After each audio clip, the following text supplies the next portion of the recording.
نبی کریم صلی الله علیه وسلم سره د انسان محبت دا فطری تقاضا هدو، ایمانی تقاضا هدو، فطری طبعی عقلی طور باندې چې د یو انسان سره د محبت چې کیم اسباب دي هغه ټول اسباب د میش په پیغمبر کې موجود دي.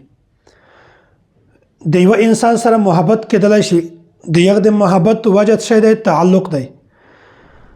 خپل بچی سره محبت کو، د خپل مور سره محبت کو، د خپل خور سره محبت کو، د خپل ښځې سره محبت. دغه محبت وجد شي دی رشتہ داری تعلق دی.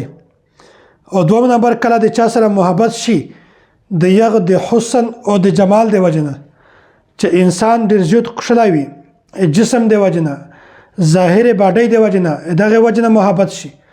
کله کله د یو انسان سره محبت شي د یغه د خوشالي اواز دی وجنه، کله کله د یو انسان سره محبت شي د یو فن د یو کمال دی وجنه، د په علم کې کمال دی وجنه، په علم کې د مهارت دی وجنه. او کله کله د یو انسان سره محبت شي د یغ انسان په د باندې د احسانات دی وجنه چې د یغ دمره زود احسانات دي چې د یغ باوجود هغه د سره محبت جوړ شي. نو کسې د محبت چې څومره اسباب دي دا ټول اسباب د میشتوس په پیغمبر کې موجود دي. الله تعالی قرآن کریم کې فرمایي النبی اولا بالمؤمنین من انفسهم وازواجه امهاتهم. د یو انسان سره د محبت سبب دا تعلق وي، رشتہ داری وي.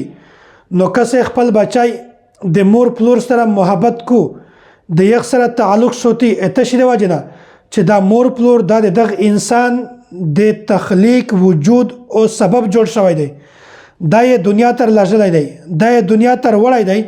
نو بیا میشتوس د یغې هستۍ سره زیات محبت ویلی نه وکړي چې هغه د ټول امت محمدیه د پوره، د ټول امت ته پوره، د ټول انسانیت ته پوره دغه وجه تخلیق جوړ شوی دی، ټول انسانیت وجود د وجه نه دی.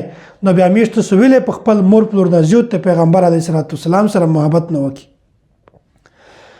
مور پلور سره بچای محبت کو د یغ محبت وجد شي دی چې خپل مور پلور د خپل بچی باندې شفقت لري، خپل مور پلور د خپل بچی سره خیرخواهی معامله کو.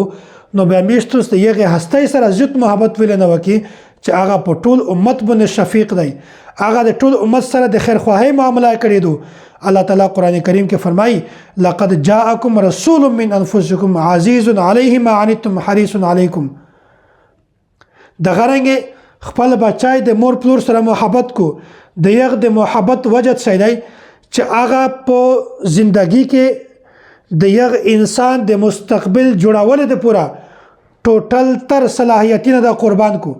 نو بیا میشتوس د یغ هستۍ سره محبت ویل نه وکي چې هغه په دنیا کې او د یغ دنیا د پورا چې هغه د همیشه د پورا دو آخرت د یغ د پورا د انسان د پورا ټوټل صلاحیتونه قربان کړي دي. دغه رنګ د قیامت پر ورځ هر انسان د نفس نفس په عالم کې وو، هر انسان په نفس نفس کې مبتلا وي، د ځون فکر وي، د مور د پلور د خور د ښځې فکر نه وي. خو پیغمبر علیه السلام دا یو داسې هستی دو چې دا په یغ واقع امتی امتی دغه ناره لګوي، نفس نفس ناره نه لګوي.